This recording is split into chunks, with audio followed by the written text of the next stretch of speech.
Good afternoon. Welcome back to the B&H Event Space. You're tuned into Travel Video Storytelling Abroad, hosted by Canon. A huge thank you to Canon for this wonderful series that we've, up until this point, been touching on a lot of photo-based stuff. But Tyler Beck is here to usher us into the video realm. And of course, Andrew Lai joining us. He's going to be behind the scenes answering any of you guys' technical questions. So feel free to get those in. If you are joining us on YouTube, just drop them right in the chat. Huge thank you to the guys for joining us today. Welcome. Thank you. Thank you. Thanks for having us. Thanks, Derek. I appreciate it. Always great having you on. Well, look, I won't delay the inevitable anymore. Let's get down to the nitty gritty of this. Tyler, take it away, and I'll see you guys in a bit from Q&A. I'm going to go ahead and share my screen for you all. I'll leave my camera up because I might be doing some crazy hand gestures that you might want to see. I don't know. But here we go. Andrew, let me know if this is going to be full screen and ready to go. Looking good. All right, awesome. So welcome, everyone. This is a really exciting video. I'm really glad to be here today. We've been talking about photo a lot, so my passion is video and photo alike, but I figured why not, let's do a video travel class. So we're going to be talking about storytelling abroad, and my plan for the next hour is to really help you feel more comfortable about shooting video on your next trip, whether it's just over to the next city over, in the next state, the next country, whatever it might be. I just want you to feel comfortable shooting video on the go, right? On the road, whatever it is. My name's Tyler Beck. I am based in the Pacific Northwest in Washington State, just outside of Seattle, which you are going to see a little bit of Seattle today, but I don't live in Seattle, so I still consider it traveling. We've got Andrew on board as well. Like Derek said, he's going to be answering any of your questions that you can throw in the chat. So please let us know if you have any, if there's anything that is specific to the way I shoot or something. Andrew might just hold it for later. So what we're going to be talking about today is, why would you even shoot video while you're traveling? There's a lot of reasons. Packing, what to bring with you, right? What kind of expectations to have, whether it's what's going on in front of you or your camera itself. What kind of subject to capture while you're traveling. Shooting smooth video that's going to help relive those moments. Types of shots to get. Specialty shots and what kind of shots can be included in that. How to put it all together, and adding titles. So this is something that's going to take a lot of time. So let's go ahead and get started. First, why shoot video? The main thing for me is motion, right? So motion's going to help us see the world in a different way than you can see in a still video, right? So if we look at a still image, what if our lens can't capture everything that's in front of it? What if there's a whole scene that we want to get? What if we don't have the right lens with us? Well, we can move the camera. That could be side to side, up to down, up and down to up, or we can just completely turn the camera in a different way to give us a completely new perspective. That's what I really like about video. It adds a whole new aspect to what we see visually, but also audio. This is a great way to add a new scent to the experience completely. We don't have smell-o-vision, we don't have taste-o-vision, we don't have ways to smell and taste and feel what's in front of a capture yet, at least, but at least we can add audio, which is a great way to be able to do so. So here we have some video. Here's a still image. And we're also talking about storytelling. Audio adds a whole new way to storytell. And I forgot to add the sound, so I'm going to do that now. We should be back up and running. And you'll notice that when I play this, it's going to be completely different than the still that you're seeing on the screen right now. So here's a still image. It depicts motion, but it's still surreal. It's not realistic, right? But now when we play the video, here's a video of Sensoji in Asakusa, Tokyo, Japan.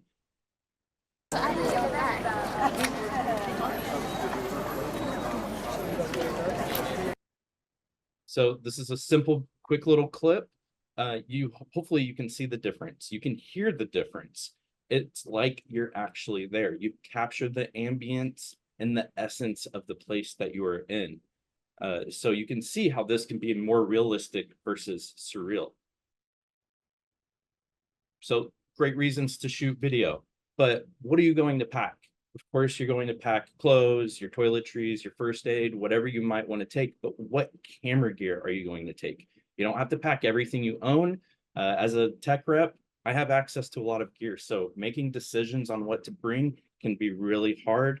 But it might be everything that you already have, right? It might be the 2 or 3 lenses that you have in the camera, but pack what you know you'll use, pack what you want to use, but also if you think you may not use it, you may not want to bring it, right? There are decisions you have to make on your own, what you're comfortable with carrying.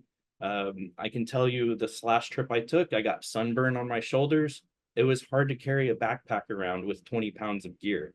It was a decision I made and I had to live with, but I didn't have to live with it every day because there were situations where I actually planned ahead to not have to carry so much gear on individual trips. So it could be, you might be traveling somewhere for a long period of time and you might be going on individual day trips, and you can plan for those individual day trips separately. So this gear is the gear that I took on my recent trip this summer. It all fit in my camera bag, which had also room for a lot of basics for the plane. I wanted to make sure that I could carry this gear on the plane as my one of my personal items. The backpack, make sure it fits under the seat or up in the overhead bin, and you might have another carry-on or a check bag, but we're not talking about that. We're talking about specifically about the camera gear. So you might have headphones or some snacks, a phone charger, your phone and wallet for going through security, and maybe some other backup supplies. So you want to make sure you have room for that. If you have just a camera bag and a handbag of some sort with all the extras in it, then you can probably get away with that. So here I have 3 cameras. It looks like a lot. It all fit in my camera bag perfectly fine, like I mentioned. Here we've got the R5 Mark II, which is just announced. So it's a really good camera. I had the opportunity to take it on my trip, so I jumped on it and took it with me. This is a great camera to capture full frame video, and you can go up to 8K video. Did I shoot 8K on my trip? I did not, but I never ran into a situation where I needed to shoot 8K. I shot 4K, which, some days I didn't want to carry all of this gear. But I have the R5 Mark II with the RF 50mm f1.2 USM. This is a great lens to carry for low light situations. I did not use this lens very much. The lens I did use a lot more was the new 24-105. This is the RF 24-105 f2.8 LIS USM-Z. It's a great camera for video. I didn't happen to have the power zoom attachment on my trip, but I was able to still take advantage of this lens and the versatility it offers in such a wide range of 24 to 105 millimeters. So this was my go-to lens, pretty much a workhorse the entire trip. Wish I had it on many other trips, to be honest, but it's a great lens to have for full frame. There's also the 24-105 f4 LIS USM, which is a smaller, more compact lens that's great for travel. You might consider having extra batteries. Video is going to eat up your battery a lot faster than stills, especially when you're recording, because you're capturing during that time. I didn't need to change batteries too much, as I was able to charge it at night in between shooting. I only had to change my battery once, and that was because I didn't charge it the night before. Another camera that you might consider, you might want to carry just a single small compact camera. If I were to choose one lens with this, it would be the 18-150, but this is the R50. The EOS R50 is a great camera to carry. It's a crop sensor, it's small, lightweight, and with the RFS 18-150 millimeter f3.5 to 6.3 ISSTM, this was a wonderful option to capture a wide field of view to a telephoto field of view, much more than the 105. The 150 is equivalent to about 240 millimeters on a full frame. So is less lens that I had to carry, but this is the most telephoto option I had with me that I could reach really far for different scenery. And of course, I have extra batteries for that. Notice I have one extra battery than the R5 Mark II because this camera does eat up a battery a little bit faster. The batteries are not as big as the LPE6 battery. But I also took a third camera, and there were a couple days where this came in a lot of handy, but I did bring extra memory cards. Memory cards are going to fill up pretty fast when you're shooting video, especially if you're already shooting stills, but the stills is a very small portion of that compared to video. So that third camera I just mentioned is the PowerShot V10. This was a very nice compact camera to carry around in my pocket. I didn't have to worry about my sunburn getting irritated by my camera backpack, but it's a really nice camera to shoot really wide angle. You just capture the scene in front of you. You don't need a telephoto lens to get everything. You do have the ability to do a digital zoom and still shoot 4K video, which was very nice to have. And this does have a built-in battery. So I did have a power bank already for my phone. While I'm traveling, this is a great option. It's USB-C to USB-C, and I have USB-A as well. But I made sure when I selected this power bank, it was 30 watts. So this allows me to even plug into the R5 Mark II or the R50 to charge it off when I'm not using it, or to just kind of have as a backup. And of course, the USB-C cable helped me plug it in to the power bank, but this also doubled as my transfer device. This helped me transfer all of these cameras video to my phone. It was USB-C to USB-C, so these cameras have USB-C output. I can import all my video at the end of the day and share with my family on my iPhone's AirDrop. While we're sitting at dinner waiting for the food to arrive, we could just transfer, I could transfer all the videos to them and let them see and share all those moments that we had together.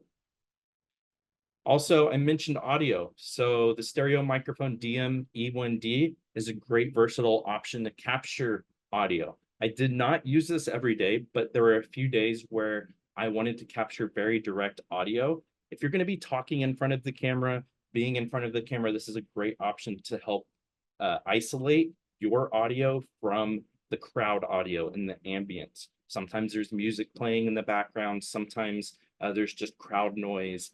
Might be even construction going on in the background. This is something that's going to help keep your audio more direct. You have different options for this. Within the menu, you can select 90 degrees, 120 degrees, or even just stereo audio or shotgun.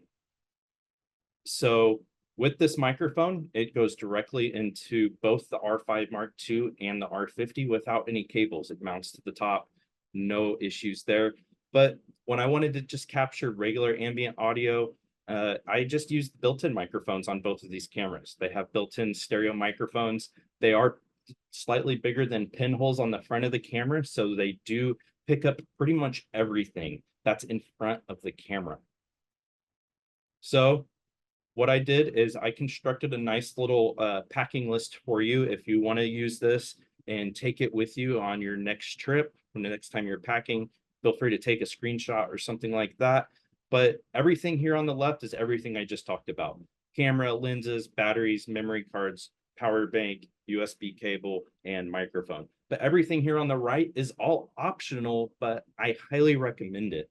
Having a comfortable camera bag. This is huge. If you like sling bags, consider if you're putting 30 pounds on a sling bag, that's 30 pounds on one shoulder. If you're putting 30 pounds in a backpack, now that's 15 pounds on each shoulder. Still a lot of weight on your back, so make sure it's comfortable.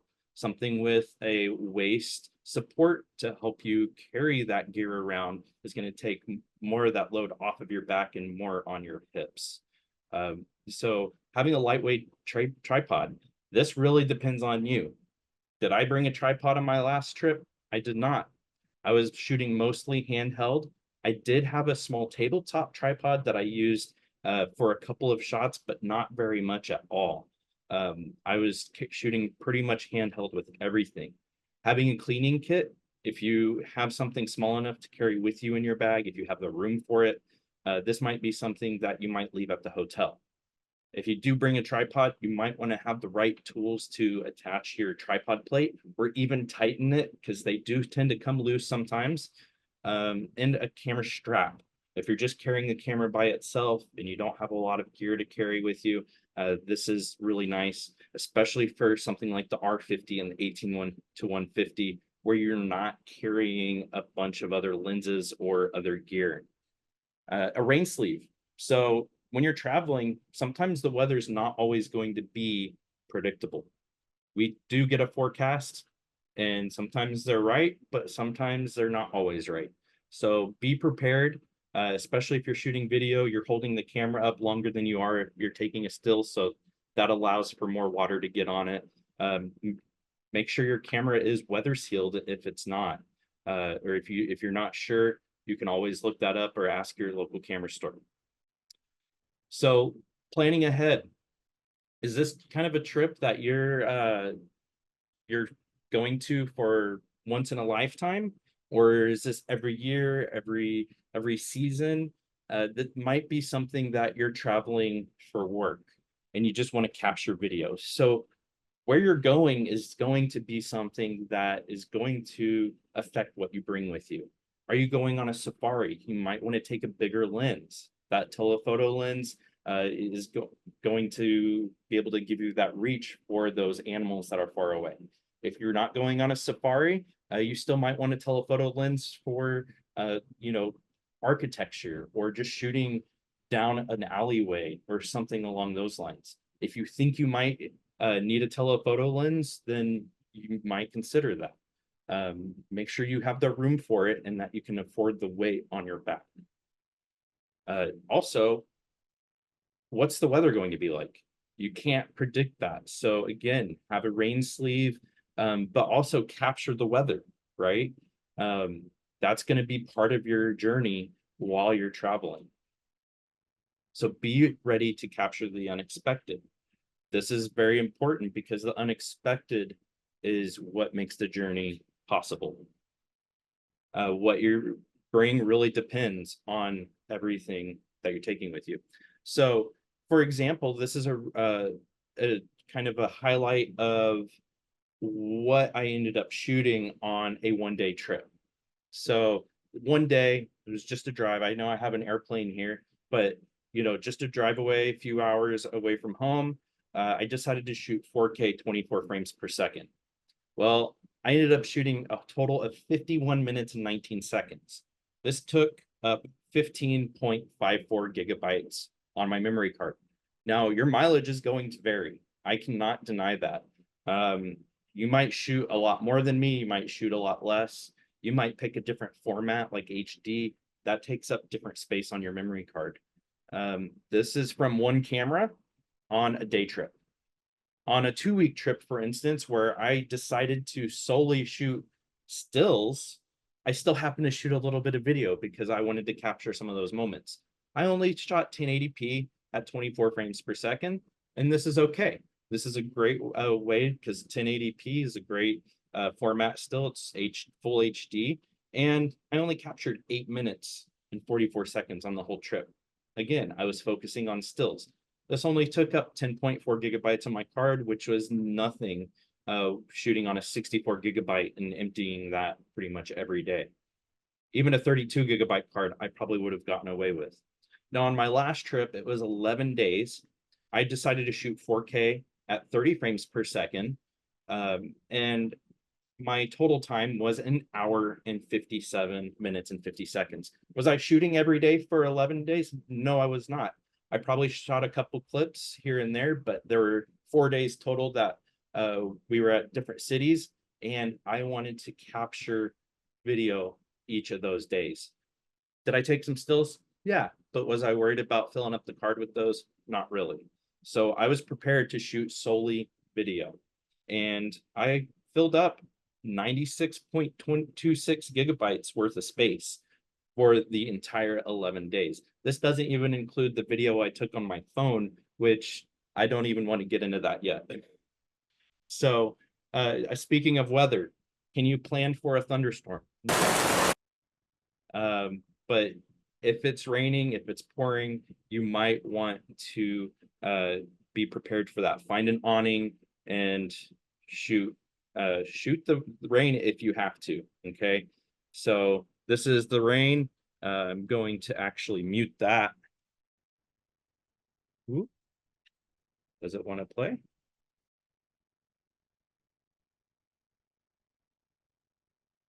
I guess it doesn't want to play. I tried playing it. So, you know, capture if it's crazy rain all of a sudden, you might want to capture that. Also, you can plan on Google Maps. You can plan if you're using Google Earth to try to find landmarks in the place you're going to. You might have already done this because those are places you want to visit, but you can use those and kind of plan where you're going to be in the area and plan the shots around that. So here I have a statue and a tower I can actually capture in one shot and change my focus.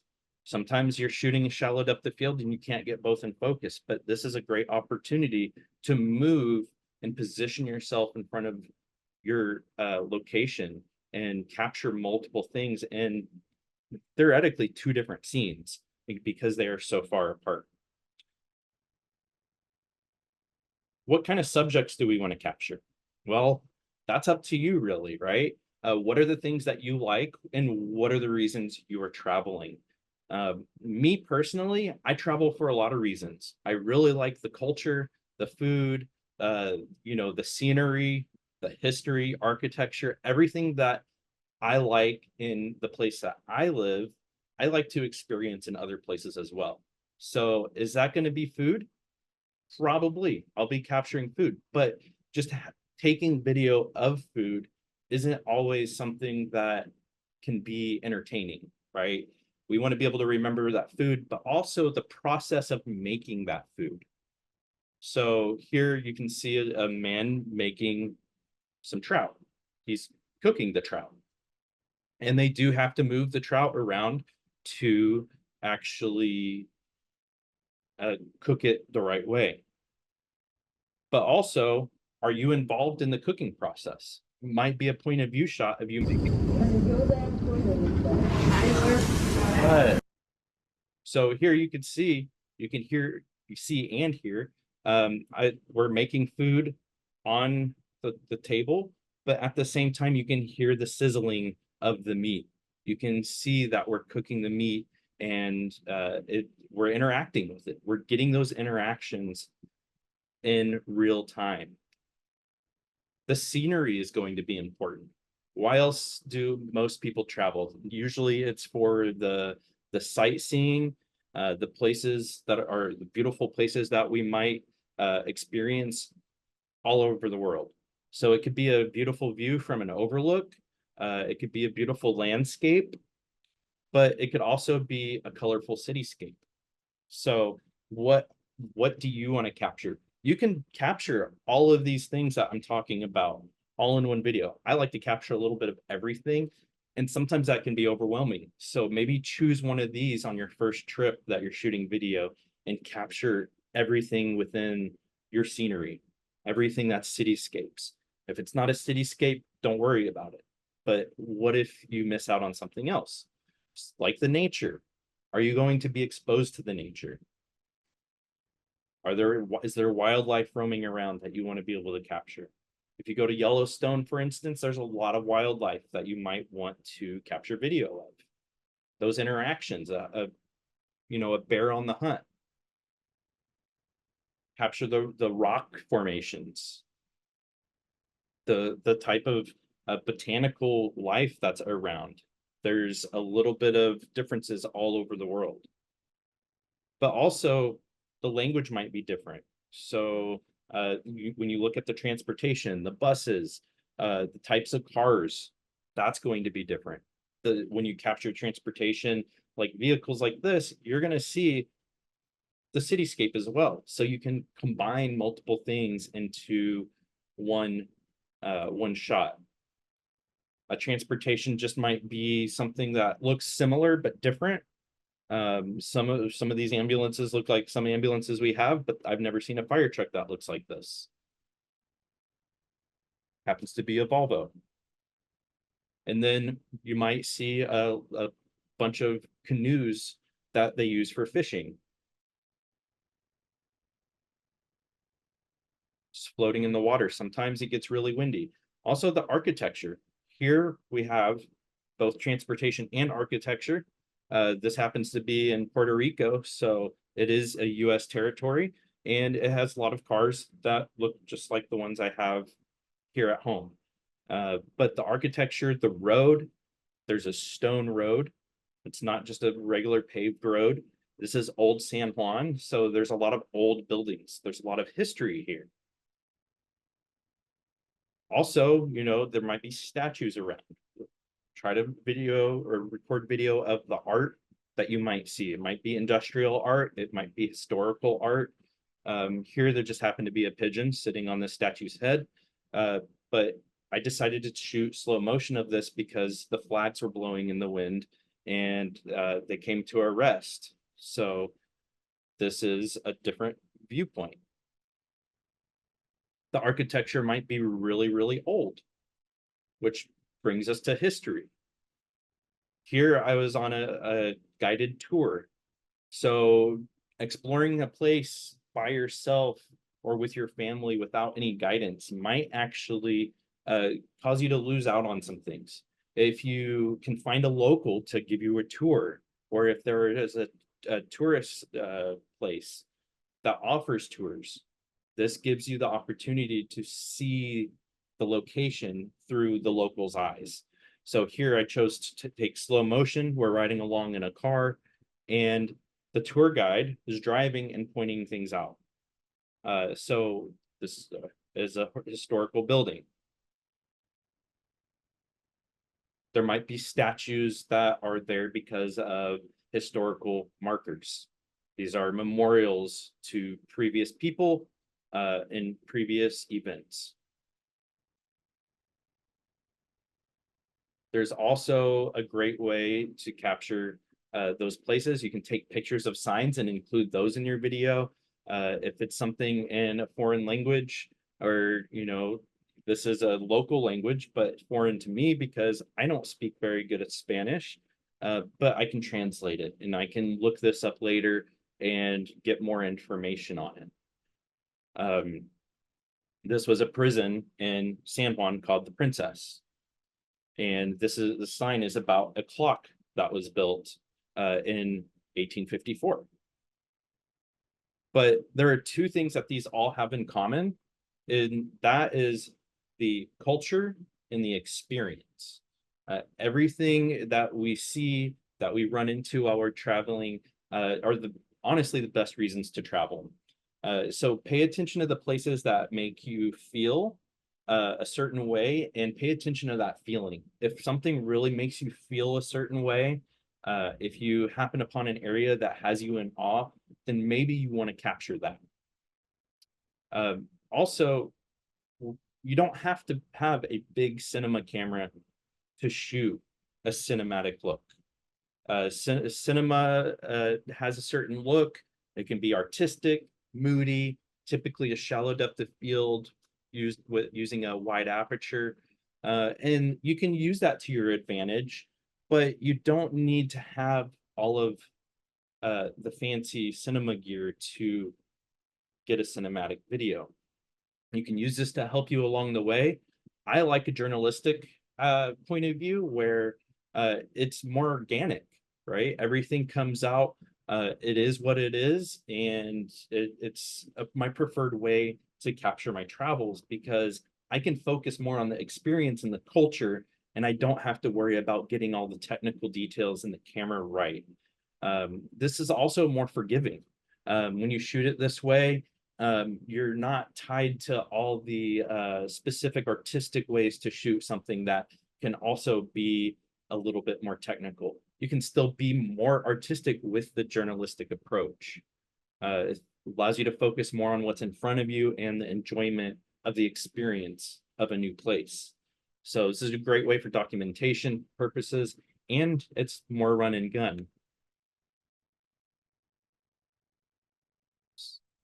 As in the Dominican Republic.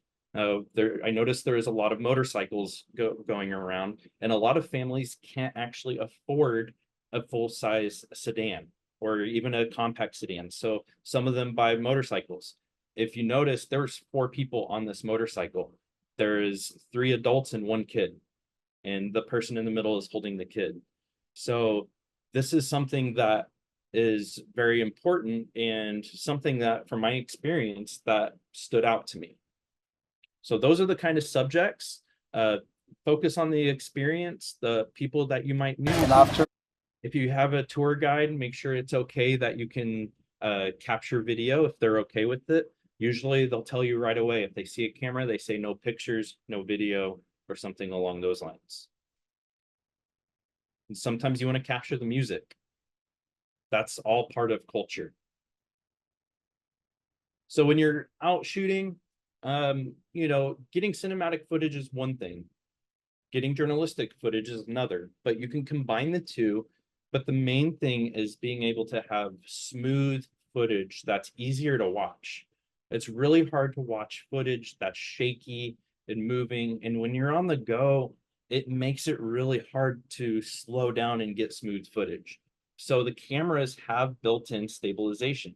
Canon has digital movie IS that you can use to stabilize your footage without having some big gimbal stabilizer. Some people might be okay with carrying that and packing a metal stabilizer with motors in it and batteries, which causes more weight. It's something else that you have to worry about. So here I'm shooting vertically towards the sky, shooting above me, and I'm walking.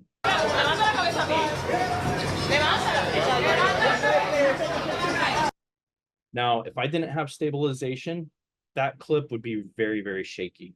I'm trying to focus on where I'm walking while at the same time pointing the camera up. That is a very hard thing to do. So I had to do a couple of takes of this to get it right. The stabilization helped me. You can go in your settings. This is really easy. Usually you want to look for your image stabilizer mode. If you don't have your stabilization on your lens turned on, make sure that's turned on. That's going to be your optical stabilization. And if you have an R5, R6, and the Mark IIs of the R5 and the R6, even an R3, you can turn on the IBIS this way.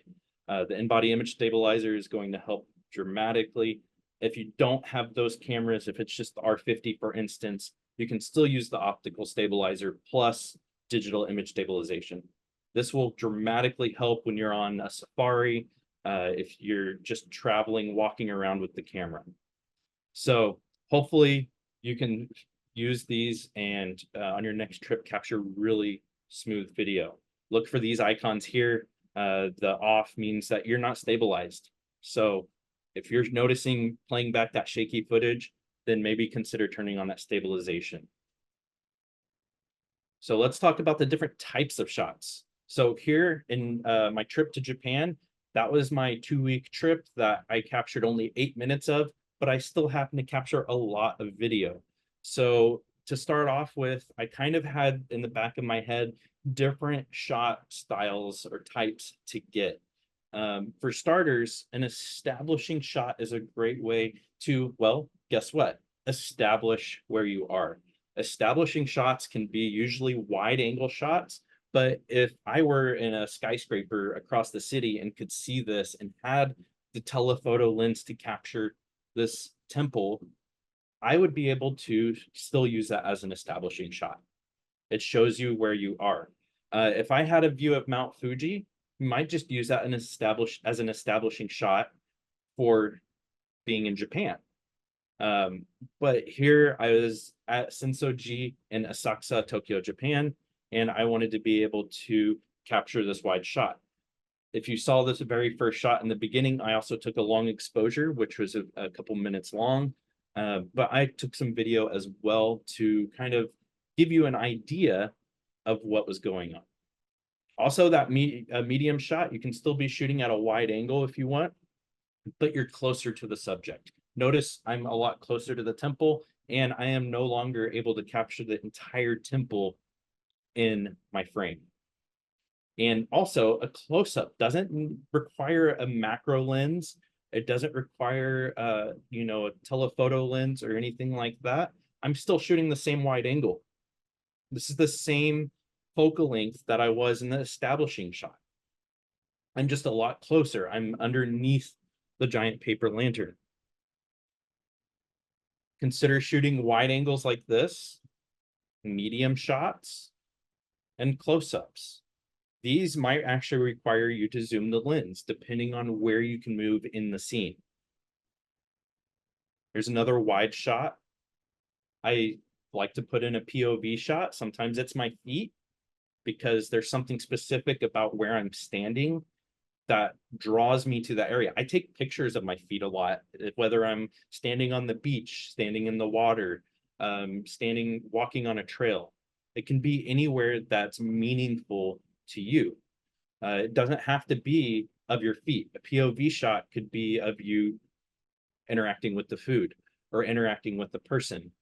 They might be making a bracelet on your wrist, and you can record that, and you can tell it's your point of view. And then a specialty shot. A specialty shot can be something that's up to you, but this is a great way to capture a more cinematic look and give your videos a little bit more artistic twist to it. Now, we're going to talk about specialty shots here in a minute, but I want to show you the same idea for a day trip to Seattle, how different that can be. If I'm getting my establishing shot, if it's Seattle, what am I going to do? I'm probably going to capture the Space Needle. If Mount Rainier is in view, I might include a shot from Kerry Park with the Space Needle and Mount Rainier in the background. So this really depends on what the weather is like and what you can see, but this is a location-specific landmark. People recognize this usually. A medium shot, the Space Needle is smaller in the frame, but now my star of the show is the Ferris wheel. This is my medium shot. And then my close-up is the Ferris wheel and the Space Needle together. This is a really fun shot because when I'm on the ferry coming into Seattle, I can actually see the Space Needle and the Ferris wheel come into view with each other. They start off like you see in the establishing shot, and then as I get closer, they get within the same frame, and then they are in front of each other. Well, the Ferris wheel in front of the Space Needle. Now that I'm in Seattle, I can do another wide shot. What's really cool about video is you can have a wide shot and a medium shot all in one clip. I can zoom my lens to capture a different perspective. I have two perspectives in one shot. Sometimes I can go from a wide shot to a medium shot and then a close-up or back to a wide shot. But as long as I have these shots, I can give my shot, my scene, my travel video some variety. Here's a wide shot of the ferry. I got a close-up of water, of course, as well, because I traveled there via water. I got a point of view shot looking up instead of down at my feet. A lot of people forget to look up. If there's a pretty view or a nice building, sometimes buildings look different when you look up at them and have a tree in the way. And here's my specialty shot. So This is a great way to capture different clips while you're traveling and use this grid as a way to visualize in your brain. I have 3x3. So I have one establishing shot, two medium shots, two wide shots, two close-ups, and a specialty. That specialty shot that you just saw looks really fuzzy on the Space Needle, but I have some cars in focus. But when you watch the video, I reveal that I'm indeed looking through the rear view mirror of my car. So it's a great way to end your video to see Seattle's now in the rear view. It could be the other mirror, the main rear view mirror instead of a side mirror. It could be just looking out of the back seat of the car. So this I call a unique perspective because it's a little bit different. You can also use this to get a different look. I really like reflections if you can't tell. So here's a puddle. And I move the camera in front of the puddle to get a different kind of shot. This is a very low angle, right? So I'm really close to the ground and looking up. You can include a time lapse.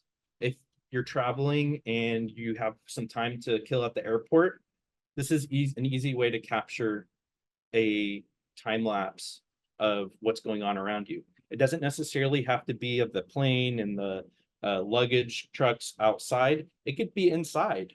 It could be people getting on and off planes. But make sure that you're not, in people's faces with the camera. That might require a tripod. I use my camera bag for this. I just lay your camera on the camera bag. Especially if you are waiting, you probably don't have your tripod with you while you're waiting at your gate.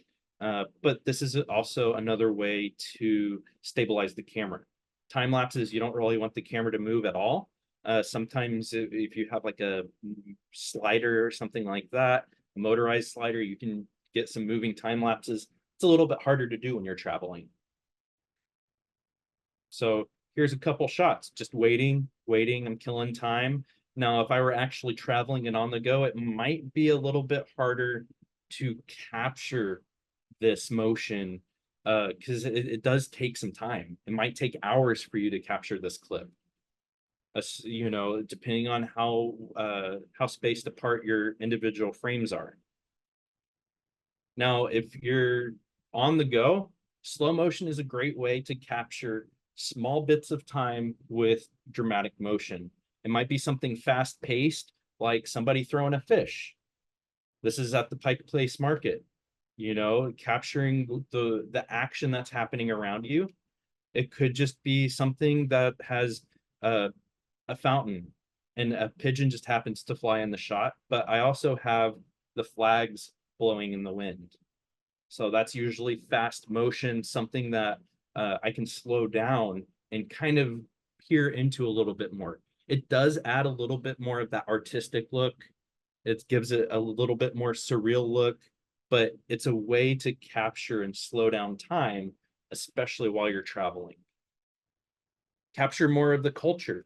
If somebody's dancing, for instance, here you can see there's just a lot of fast motion happening. Well, I can slow that down, shooting at 120 frames per second. My goal for my clips is usually about 5 seconds at least. I never want to shoot less than 5 seconds.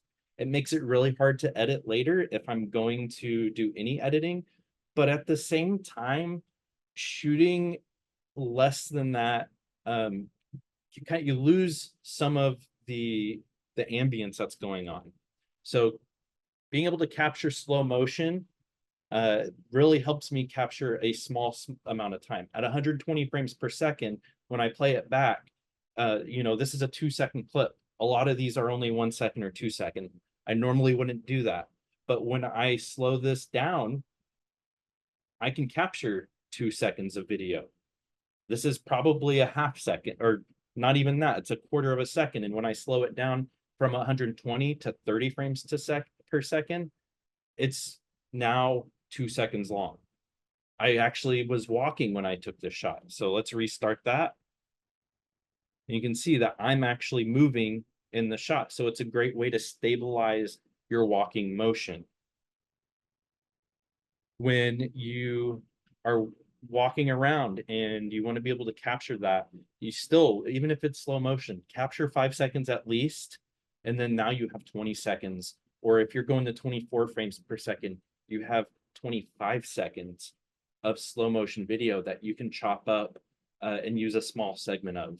It makes it a lot easier to edit if you are editing, but you can do a lot of changes. This next clip, I actually mute the sound. If you hear this, I am sorry, but this is a very creaky iron door. This is that point of view shot. You know, you can use point of view as your specialty shot. It could be the point of view of something else. For instance, my teammate Jeff, he did a shot of his camera in the mailbox and he's checking his mail. So that's something you can include your camera in your suitcase while you're packing. I call it reverse point of view, but it's still a specialty shot. So here's your point of view and just walking out of a prison cell from the 1800s. Now, here's a shot list. This is going to be something that you can use and take home. Hopefully you can kind of keep this as an image in the back of your mind of different shots to get to make your video whole. You don't have to edit it together. You know, take a screenshot if you will. This is going to help dramatically with just giving you a baseline. You don't have to follow this to the T. I actually don't recommend shooting just this. I recommend shooting at least this plus some. You want to be able to capture everything that's around you. You don't have to apply it to every place that you go or every scene, but it really helps make your video go a long way. As you could see in my clips from Japan, I shot a little bit of everything overall, but each location that I went to, I wasn't able to keep up with this. I was focused more on the photography aspect on that trip. So when you put it all together, I have some building blocks here, give you the foundation. This, you don't have to edit it. You can use a media player and put all your clips in a playlist and watch them in chronological order. So shoot what you see, but don't overshoot to feel like you have to shoot everything. You can also use footage to archive for future videos, for instance, like that shot, that time lapse of Alaska Airlines when I'm at the airport. You can reuse that later. Nobody's going to know the difference between a shot that you used traveling one trip versus another, especially if you're going on multiple trips. But get a nice variety over time that you can always go back and get different aspects there. And then you might consider using title slides. Having a title slide is going to help you remember that trip a little bit better. Having just the title on a file name and opening it up and just playing the video straight through, you might want to actually have some identifying cards. You might even have a piece of paper that has the town that you're in written on a piece of paper. Notice that all of these shots, I'm not in the video because I am behind the camera most of the time. I don't like being in front of the camera. I'm not a vlogger. I'm not holding the camera in front of me like this and walking alongside and narrating my trip. But you can also narrate your trip with audio later if you feel like it. But having a title just come up before your video plays is a really nice way to just start the video. It's a great way to end the video too. But you might actually overlay different places that you go in each location. When I go, you can also go from something like that, Japan trip 2019, to something like Seattle to Tokyo 2019. Or if you're going with your family, you can say Beck family vacation, or you can stylize it and go with the Caribbean with the Becks. So whatever you feel like doing, this kind of adds a different look to your video. I like to include all the titles I can if it's relevant to the footage that I am. shooting, but also you want to have a great way to end it. You can edit if you edit your video, having music that's relevant to where you are. Say, I'm not going to play Caribbean music if I'm going to Japan, and vice versa. I'm not going to play Japanese classical music of the shamisen while I'm traveling through the Caribbean.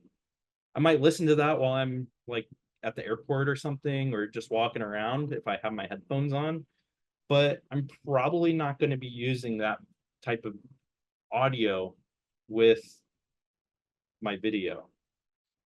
Editing to your audio in your music actually gives it a completely different look. You can time your shots with the beat of the music, which is why I like to shoot longer than 5 seconds, because those 1 second shots sometimes don't work with the beat of the music. So think about making a music video. But what's really nice about music as well is it brings the video, kind of gives it a nice storytelling arc. And then when you come to the end of the video, you can fade to black and you can end the video with the end, which is really nice because every video that has a narrative and you want to create an arc, then having a beginning, a middle, and an end will help your story.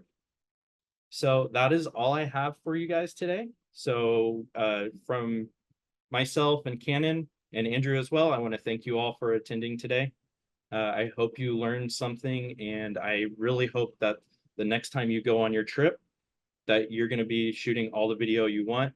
Remember, if you're shooting on stills, just remember, hit that record button and capture the motion in front of you. And that's it. So again, my name's Tyler Beck, and we had Andrew as well.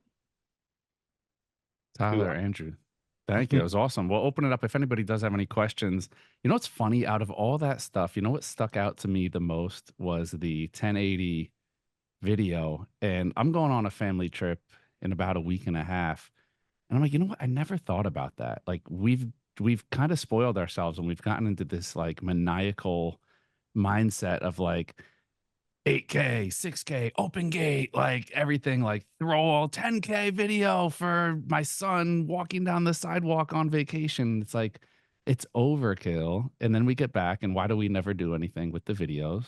Because you don't want to sit there and spend 48 hours in Premiere patching together family clips of that are going to take another 3 weeks to resolve. So that part, I think it's like, it's so understated and it's so overrated to always go with the super high resolution video when it's like, yeah, 1080 is probably great. Where we say we posting it on Facebook, we're having a record of it on our hard drive, which is going to save a lot of space.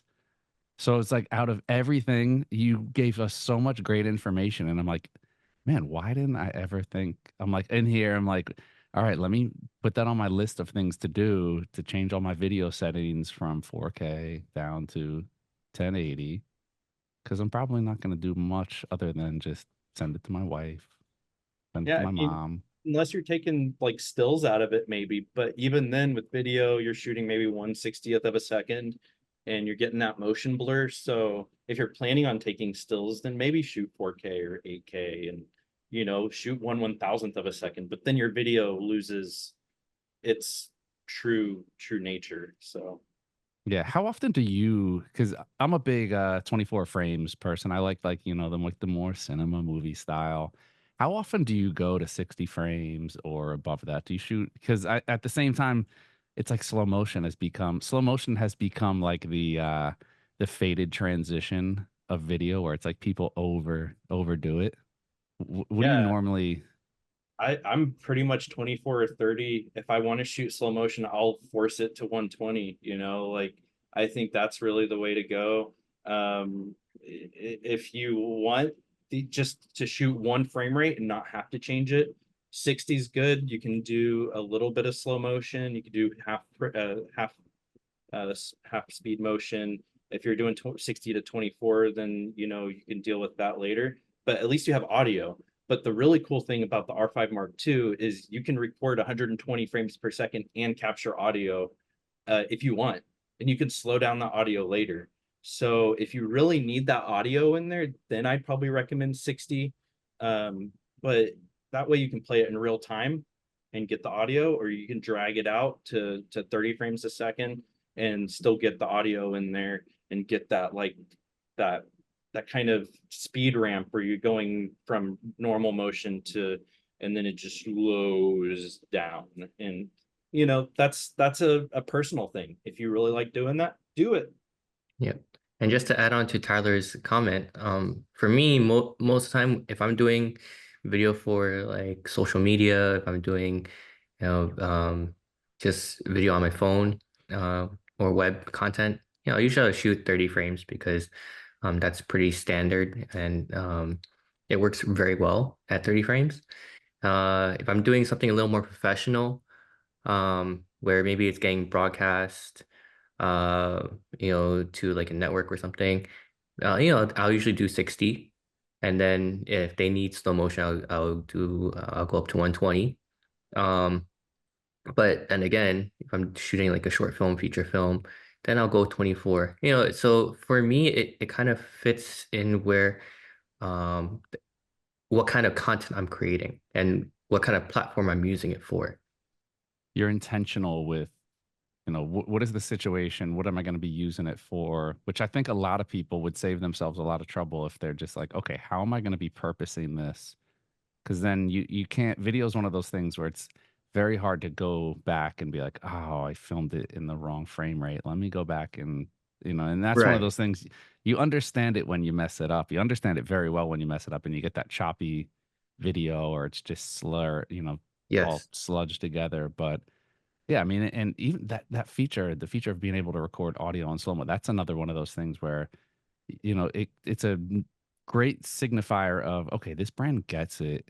They've listened to people. They're using it. I said before we went live, it's great that you guys are on here as Canon representatives, because it shows that it's like you guys are embedded. You're invested in the tech that you guys are producing, and you're creating. You're on both sides of the coin there, and I think that's awesome. And that feature is a testament to that whenever you've shot slow mo video, if you don't have audio, it's like, yeah, you want to have it there just in case you need to do something with it. And without having to record, not everybody is a professional filmmaker and has audio redundancy, and they got their little, recorder on the side and three different mics recording. So I think that's awesome. And you don't realize it again until you get the slow mo and you're like, I wish I just had audio to do something with it. So it's Right. awesome. And another thing with video is, video isn't always very forgiving, you know, Never. at certain points, right? Sometimes you'll be doing video for an event or something that you only be able to catch once. And if you miss it, you miss it. There's no going back, there's no reshooting, right? So you do have to be very, it does require you to be very intentional with what you want to do, and you know how you envision where your work is going, right? In photography, we always it's a little bit easier, right, to be forgiving in photography because they have a little more flexibility. There's no moving parts, Mhm. right? But it's also when you look at video, right? Everyone's like, oh, we can just fix it in post, right? Um, Thanks, but last. Good when luck. you look at that, sorry, when you look at that, it makes, sorry, my alarm, sorry. But when you look at that, it just makes everything more complicated, right? We the the easiest way and the most streamlined way to a workflow is, get everything right in the camera, or as close as correct in the camera. And then when you have all your elements, then it saves you time in post. You don't have to go into the workflow and, fix this, fix that, and, it becomes a big headache. Yeah, post should be a nice little polish. It shouldn't be like you're not slapping a bunch of Bondo on the frame of the car and then just spray painting over it. It's like get it right and then work. I was over here taking notes, Tyler. So I'm holding you personally responsible if my vacation videos are horrible. I'm over here. I'm like, what do I got to do? Because I think Well, it, I it hope it's going to be more comfortable and you feel confident in just shooting video, shooting what's in front of you, you know? Yeah, I mean, it gave a nice framework, and I think that we're moving into it. It's almost like it's come full circle of a generation of the VHS recorders and the Griswold family vacations, where it's like if videos are fun to watch, and even like the little tips of like how much of a clip, because that's a pitfall that I fall into, and I thought that was another great point that you brought up is how long of a clip, because we always fall into like, all right, is it too long, is it not enough, how many times do we hit the record button and then stop and you're like, something happens right after, or you go back to edit and you don't have enough information there. So a lot of great information. Yeah. Pacing is everything. And then, even just like if you transfer all the video to your phone, I did this with my family. I did a lot of that video was not of my family, but I did capture a lot of video of my family. They just didn't want to be on YouTube. And the thing is, like, you can drop all that video on your phone. There's free editing apps. There's one that will even automatically just put clips together and give it cool effects, even that like film reel look. And it's nice to send to your family and be like, hey, we experienced this together. Not everyone, nobody else took stills or video unless they were just taking, a group shot or something like that. Yeah. So everything in between those group shots really made a huge difference. And Yeah, also now, with the R5 Mark II, now it has a feature where you're able to record video and also take a still at the same time without interrupting the recording. that's awesome. It's only right, being that you guys, I feel like you guys are personally responsible for the whole hybrid response. The 5D Mark II in video was like, that was the point every photographer was like, oh, wait, maybe I can do video. It's like it made it so much more mainstream. So I love it. You guys are staying on the cutting edge of keeping us still photographers dabbling into video and trying to dive in. We're still trying. So huge thank you to you, Tyler, Andrew. This is gonna be great. I'm gonna get to test the tips out. So next time I have you guys on, we'll see how that went. But a huge thank you to you guys, and of course for Canon hosting this wonderful series. We did drop the links to the previous parts of the series, so if you guys haven't caught up with it, please do. But all of our viewers out there, thank you guys as always for tuning in. Andrew, Tyler, huge thank you to you once again. Another edition of the B&H Event Space now in the books. Catch y'all next time.